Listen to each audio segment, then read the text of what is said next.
In the name of one Creator, one Redeemer, one Sanctifier. I have not come to bring peace, but a sword. I have not come to bring peace, but a sword. This, my friends, is a sword. It's a U.S. cavalry saber. It's about 100 years old.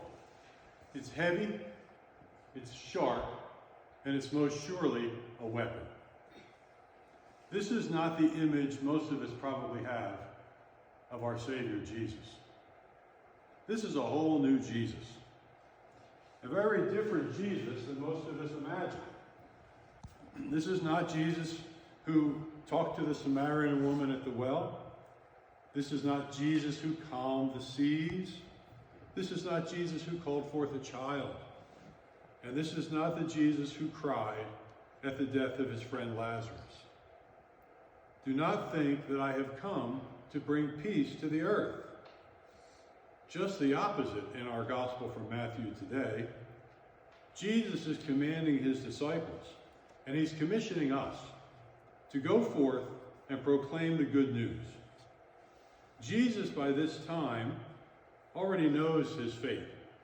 He's already told the Pharisees the day will come when the bridegroom is taken away, and we will be left to do his work. We, the disciples. We are not above our teacher. We, in carrying on his mission, we may find ourselves subject to discrimination, isolation, and persecution. One's foes, Jesus says, will be members of one's own household. We might lose some friends. We might not be the most popular people at the party. Matthew really puts it mildly when he quotes Jesus as saying, "Whoever loves father or mother more than me is not worthy of me." Luke quoted Jesus more harshly. Luke wrote, "Whoever comes to me and does not hate father and mother cannot be my disciple." The message, my fellow disciples, is that we must be prepared and we must be willing to give up whatever it takes to be his disciple. When Jesus insists that his disciples must take up the cross and follow him, he was speaking to people who knew what crucifixion was.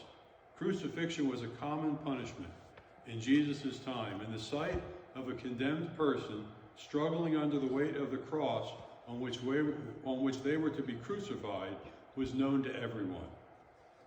Jesus was born into a fractured world. Jesus was born into a world of injustice, economic disparity, social inequity, and cultural conflict. Jesus was born into a world where Lazarus, starving and covered with sores, would lie in desperation at the gates of a mansion. I don't think Jesus would find things tremendously different today.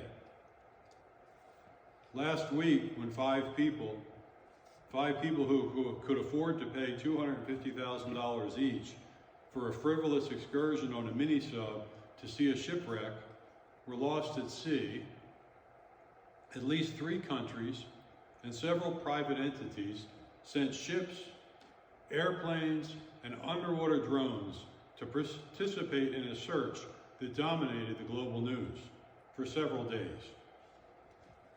In the same week, last week, when at least 700 people packed into a fishing boat trying to escape poverty and diaspora in Pakistan, Egypt, and Syria for a new life in Italy. 700 people stranded at sea. They got a single rope from a Greek Coast Guard ship. As many as 500 of these people perished at sea, and the Greek Coast Guard is now under scrutiny, as some maritime experts believe they were actually trying to drag the fishing boat out of Greek waters when it sank. But our news today is dominated by continued efforts to recover the wreckage of the mini-sub where 5 millionaires died, and to figure out what went wrong. We live in a world where my black children could be shot for ringing the wrong doorbell. We live in a country where politicians in Texas and Arizona are trying to pass legislation to eliminate programs around diversity, equity, and inclusion from schools and government. We live in a city where a mayoral candidate called equitable outcomes just like socialism. The candidate who won is an African immigrant with a social justice agenda, and his sword will be the mayor's office. In my short time as an ordained minister in the Episcopal Church, I've already been labeled. Yes, folks, I am referred to by the Diocese of Colorado as a social justice minister, and that's okay with me. My sword is my family. My sword is my checkbook.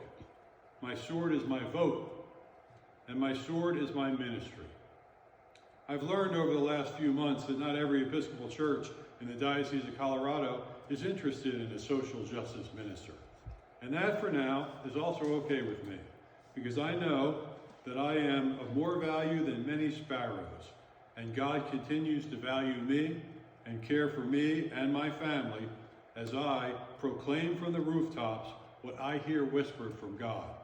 I invite you all today to be a social justice minister, to choose your sword, to carry your cross, and to bring justice to our fractured world.